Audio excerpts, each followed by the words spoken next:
So typically we think of procrastination as an intention-action gap, where those two aren't coming together. Our intentions aren't lining up with our actions, or vice versa. If we intend to do something and we voluntarily and needlessly delay action on our intention, well, that's procrastination. But what if we never make the intention in the first place? A lot of Christians have never made the intention of making disciples and living their lives genuinely focused on and reoriented around God's mission. And I want to pause for a moment and ask our listeners, have you ever intentioned to make disciples and have your life be focused on God's mission and His glory rather than focused on your plans and your own glory and kind of fitting Him in a little? Have you ever committed to that?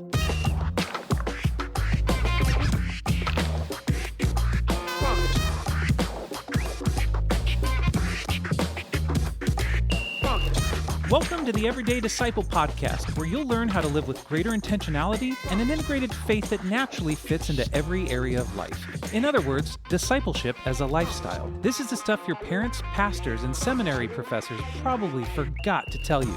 And now, here's your host, Caesar Kalinowski. Hey Heath, as always, good to be with you, my friend. You too, man.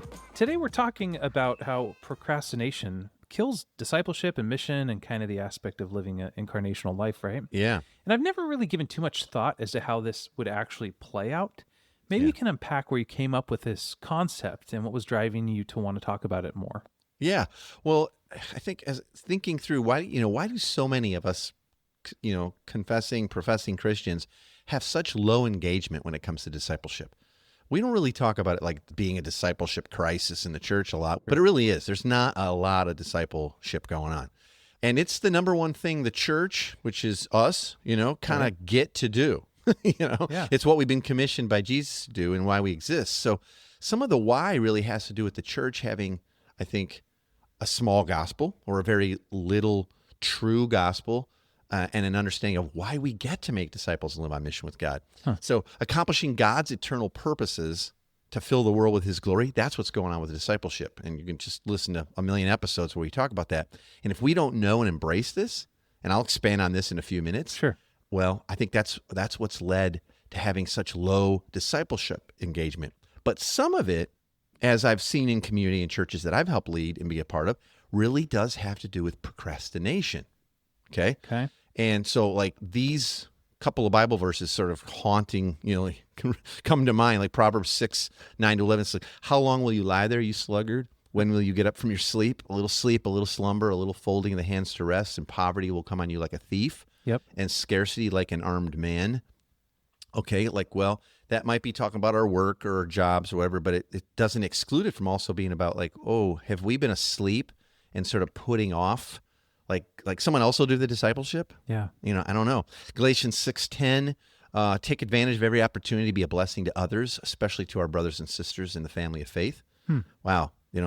And I know that verse there in Galatians 6:10 is generally the Greek implies about finances and, being a blessing to others, right? Which is also part of discipleship. So I think this is where it's come from is like, okay, why do we just have too small a gospel and people don't understand the implication of getting to live out of our identity and fulfill the eternal purpose of God? Or does procrastination actually play into this a whole lot more? I think it does. I really do. So one of the things I've thought about quite a bit is I've been part of many missional communities and different groups that would claim to be missional in the way that they want to live, but they didn't have any sense of purpose or intentionality in what they were doing.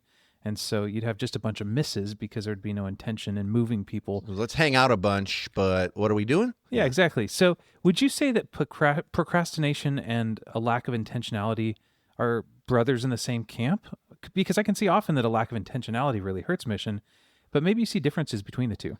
Well, so let's look at the word intentionality, right? It says the fact of being deliberate or purposeful, right? Having a purpose. So that kind of speaks to what you're talking about. So that's the intentionality side. And it also goes on to say the quality of mental states are, our thoughts and desires and hopes that consists in being directed towards some object or state of affairs. So yeah, you're right. It's hard to have intentionality if we've never set out a goal, right? So what is the goal of making disciples? Well, It's to make disciples of Jesus, that he would live our lives through us. We would understand how we are now one with him. And increasingly, there'd be more and more disciples of Jesus, the glory of God filling the earth with his glory. Now, so we have to have intention. In other words, it consists of being directed towards some object or state of affairs. Sure. Now, typically, we think of procrastination as an intention, like action gap, where our actions aren't lining up with our intentions. If we intend to do something, and we either voluntarily or needlessly delay action on our intention, that's procrastination. But what if we've never made the intention in the first place? So a lot of Christians have never made the intention of making disciples and living their lives genuinely focused and reoriented around God's mission.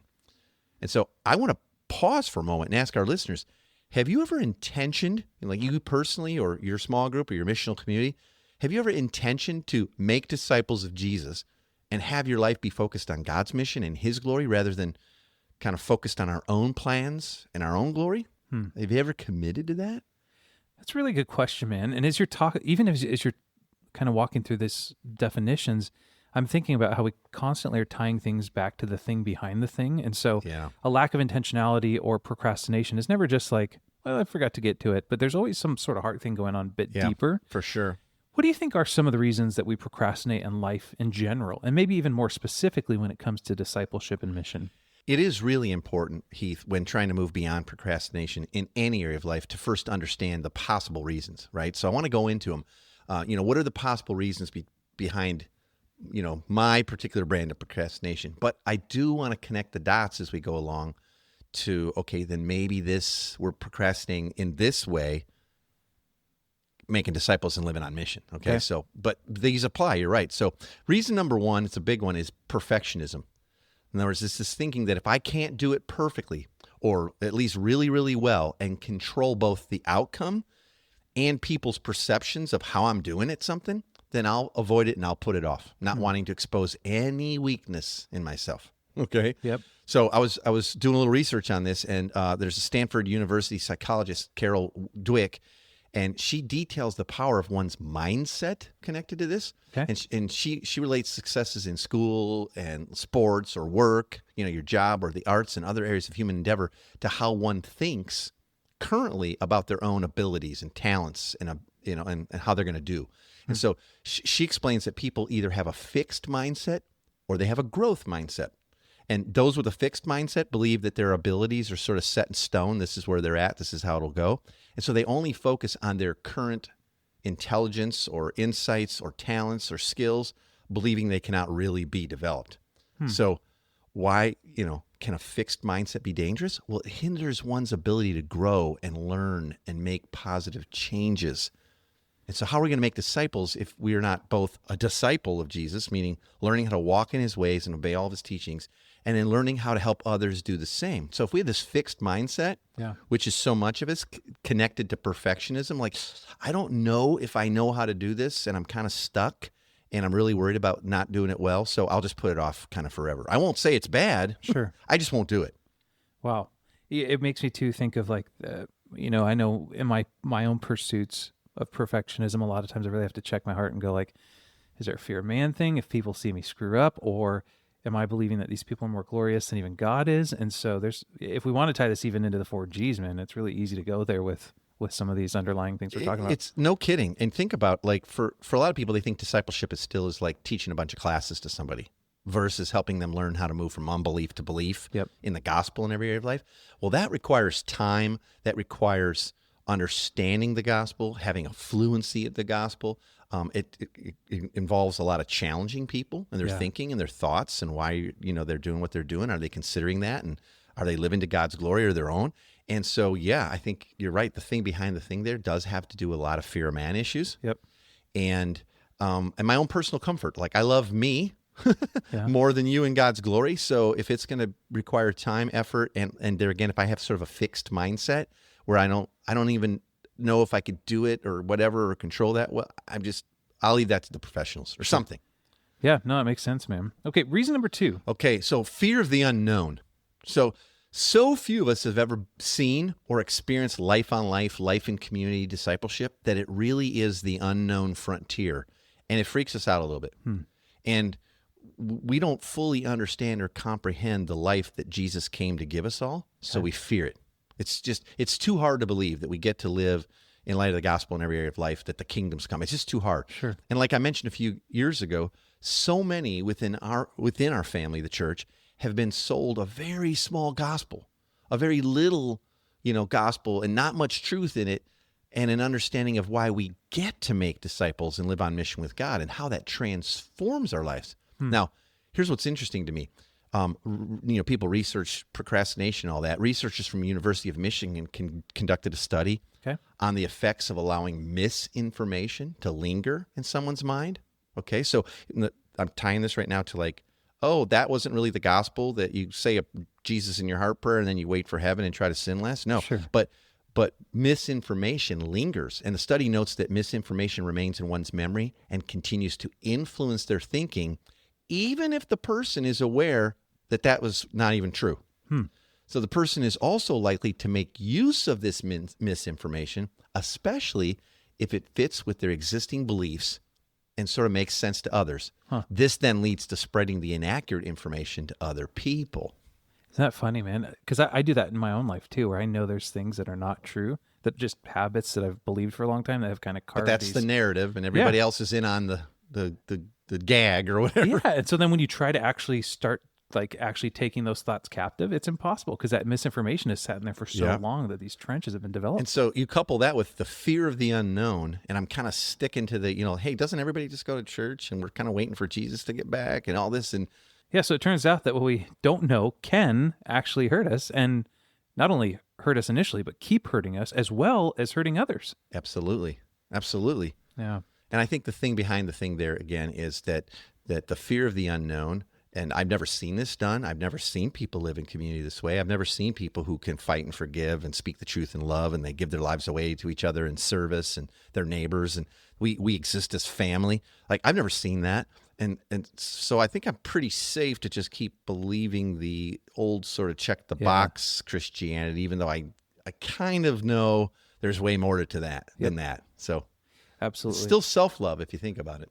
Well, yeah, it always comes. It really is. Comes back to that. Like, I know right now, so here I am, over the internet poking people in the chest a little bit, but I know there are people who've listened to us a lot. Yep. And yet they still haven't really made those changes in their family life. They haven't dove into community, even though if it's icky or weird and they're learning. They haven't started to lead their churches in light of that. So it's a procrastination, right? They've intentioned it now. They're listening to it, their intention, but they're still kind of living within the umbrella of, the old way of thinking. Yep. And even though I know it's not right and everybody else is still in on that deal, I'm getting away with it. Or so you think, Yeah, right. All right, reason number 3. Third reason, and this is a big one, is that you experience a lack of motivation connected to something. So that's why you procrastinate, okay? So have you ever thought to yourself that life has just gotten in the way of discipleship? Sure. Even when it comes to your own family or spouse or kids. And so you haven't been able to do what you know you get to do and have actually intentioned to do.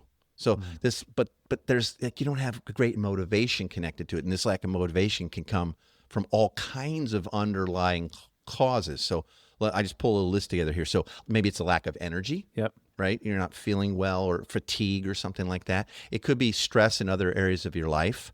Okay. So it's kind of zapping your motivation to I really do want to make disciples. I do want to start taking, responsibility for discipling my own kids. Sure. And, those I love and maybe my neighbors and all that. Right. But I'm so stressed out or fatigued or lacking energy, or other priorities like in our life could just zap it, for us. And so we lack motivation because right now, when this is done, or when we get the house finished, or when we, get the kids into school, or when we get the next raise, or if I get a bigger house, or, or whatever, we've always got another priority that's kind of getting in the way. Yep.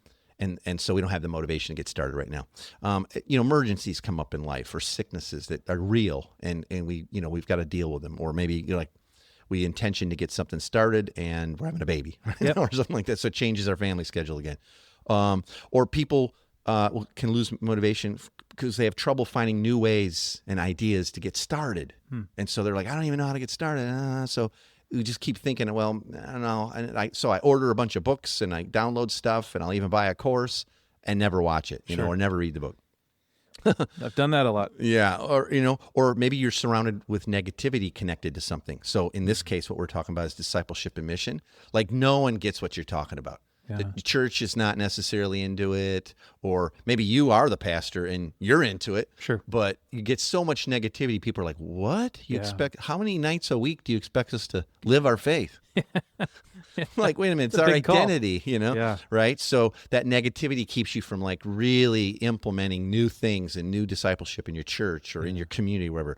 Or you've got a lack of confidence, which is sort of somewhat connected up to reasons 1 and 2 above, right? Yep. Where, you're either a perfectionist and you don't know if you're going to be good at it, so I don't want to start, or the fear of the unknown, like where's this going to lead to and how much time will it eat? So sometimes you have a lack of confidence, or you perceive you're working in the wrong environment. In other words, like, oh, that won't work here. We're listening to Heath and Caesar talk about life on mission and in community, and it sounds messy, but it seems to be working for them, but that's probably because they live in Pacific Northwest or something. Sure. It'll never work here in the East Coast. It'll never work in the South. Or they probably live in the inner city, and I live in a suburb or whatever. Well, that's not true. And we've talked about a lot of that stuff. So, or like you mentioned, unclear goals can kind of like lead to a lack of motivation.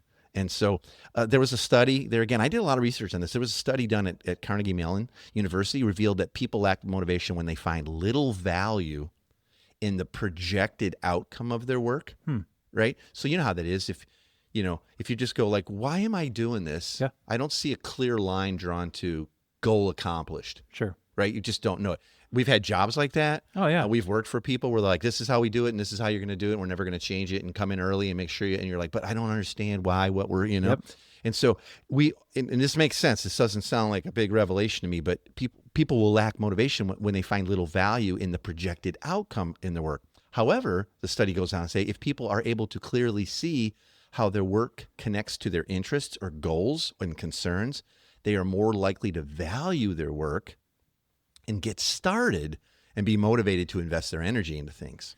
Man, that is really funny because as you were talking there, I was thinking about even when I wrote my last book, and I don't know if you have the same situation, but you have something you really want to see an outcome of, like I want to write this book and bless people, and then you sit down to write it, and it's like, I did every single thing under the sun that I could to avoid actually having to get to what I wanted to do. I mean, I checked websites I haven't been to in 20 years and reached out to old Facebook friends. And so I think you're absolutely right. When you lack motivation and you don't know, like you're scared of the unknown, that all piles up and causes you to procrastinate. Yeah, and think about it. If we're not accurately communicating to ourselves, to our spouse, to our kids, to our community, to those that we lead at a church, if we're not accurately helping them see that life on mission, life in a community, following after Jesus and reorienting our life around his life is the best possible life. Yeah. And it's what we were created for. It's why God created us. That's, the angels long to look into this. Scripture says what? That God would fill the world with his glory, what he's like through humans. Yeah, that's it. So like this idea of everything else gets in the way and everything else saps our motivation. And I'm fearful of this and I don't know how to do. In light of, wait a minute, do you understand like what this is really about? Sure. And are we connecting it to like, no, this is how you're going to find true joy and peace and fulfillment and what purpose is in life and how you'll leave a legacy and how you'll pass on the gospel in every area of life to your kids and to those that God brings close to you in life. Oh, I mean, It's so big. And so I'd hate for that to be, but boy, what a long list of things that zap our motivation, right? Yeah. And I think sometimes it's like kind of an ethereal, like what we're talking about is like, yeah, we can kind of relate to that. But I know that both you and I, and having lived this way for years, have actually seen this play out with some actual flesh on, some boots on the ground. For sure. I would ask me, what are some examples of how you've actually seen procrastination really, truly affecting the community of believers that are attempting to live on mission? Yeah, for those who at least have intention to, right? Yeah. So then we can call it procrastination. Yeah, because call it what like it we said is. at the beginning, if you haven't ever intentioned it, then you can't procrastinate it, right? Yeah, So you're right. So whoa, so that's so hard to really narrow down. There are so many reasons, and it's so complex. But common things that I've seen that my fellow brothers and sisters, of course, never including me, have procrastinated are on things like moving their small group, say their traditional small group or their missional community, beyond a weekly meeting. Like they kind of know that this kind of meeting once a week and sort of doing a study sometimes and eating some pie or whatever. That's not what this is about. Sure. This isn't really making disciples. This isn't moving outward to bless others, transform our community. So they just kind of put it off because of all the stuff we just said. Other areas, really focusing on having a healthy sort of up, in, out balance in their community life. So we're really worshiping us and being in community. It feels really rich. And that's kind of why I got into this, is just kind of pick and choose my friends. But we're not really growing deeper in the gospel, and we're not really out much at all with anybody else. So we kind of put off like, no, let's grow in our upward, inward, outward balance as a community. Yeah. Other things I've seen, failing to plan to intentionally serve others as a community. Yep. So maybe we've got an up in thing going on where we're really starting to live more like family and love each other and prefer one another and all that. And we're growing in the gospel, but we're not. We just kind of put off that like serving others thing. Sure. Or it's an annual thing and hardly anybody makes it But it's not a lifestyle. We're not living out of our servant identity. We're kind of putting that off. Right. And there's all kinds of ramifications to that. Planning predictable patterns that have, high invitation, easy for people to step into your life, but low challenge right away, so that you can, your neighbors and potential persons of peace can actually start to walk in the ways of Jesus with you. So we just kind of get into our rhythm. It's like, well, we do this Wednesday night small group thing and call it a missional community now, but we're not adding another, say, a brunch or a happy hour or just an open table or something that's high invitation, easy to step on, but it's low challenge at first. So we just haven't gotten around to it. Why? Well, procrastination. We're just preferring ourselves, right? In our current whatever that we're doing. Here's another one that I've seen procrastination in that kind of screws us up, is consistently following up with people of peace. In other words, those people you go like, oh, I know this person, this neighbor's leaning in. Yeah. Like they want to be our friends and they're totally here. I'm guilty of this. I can think of people right now like, man, they're leaning in harder than I am. But we're not consistently following up with them and going like, what's next, Lord? When it comes to gospel conversations and opportunities to be family together. So, we could be inviting people into more of our normal family rhythms so we can treat them like family. Or maybe instead of that, we're resting on our organized rhythms and not really engaging organically. It's like, well, if they don't fit into my box, my weekly meeting, then I guess we won't be doing community with them because our community group meets this night or whatever. It's like, what if you told that to your kids? I can only be your dad. I can only be your mom. Mondays and Tuesdays. Yeah, Mondays and Tuesdays between these hours. But then after that, man, I'm kind of, it's me time. Yeah. Right? And This doesn't work. It might happen accidentally, but not intentionally. So, and then I'll just make this the last one where I've seen procrastination really happen a lot, is getting the help from others who have succeeded in making disciples, which goes back to some of the reasons we lack motivation. Because, we can't manage it and all this. I don't know what I'm doing, but, we've prioritized our time and money in other less important areas of life, and we're not willing to change our mind, which is what repentance means, and trust God in this area of our life for the time, for the learning, for the resources to do that. So we're actually procrastinating on trusting God. Wow. Like we know we're kind of stuck and we know we can find help, but we won't do that either. We keep putting that off. It's like, oh, don't procrastinate in trusting God because He is faithful. I've never put that connection there, like actually procrastinating when you're trusting Jesus. That is, man, what a good call out there. So maybe people are listening and they've been part of these groups or they've led groups and they're feeling like a bit of conviction, or maybe they want to change their ways and be more intentional to stop procrastinating. How would you encourage people who've either experienced this procrastination we've talked about today and beginning to change this and to get unstuck in where they're at? Yeah. Let me kind of break our format slightly today. Let me address that in the big three. Okay. I think this is really important. So you could tell folks what the big three is, but then I'll answer that question of how to, I want to encourage people to, kind of get unstuck and get going. Yeah, so the big three is the three takeaways, if nothing else from the show, that we want you to walk away with this week. And you get them as a printable PDF that goes straight to your inbox. And they're free as a download by going to everydaydisciple.com/big three. You'll get them right now. Print them out, download them, put them on your wall. Caesar, what are the big three for this week? Okay, so first is be honest with yourself when it comes to understanding if you've ever really intentioned to live a lifestyle of discipleship and mission. It may not be procrastination you're suffering from. It could be that the gospel you understand and live in light of is too small and is primarily about your personal happiness. Wow. Or it may be that your Christian faith is focused on your afterlife, and therefore discipleship and mission is kind of optional here, so it's taking a back seat in your life. Huh.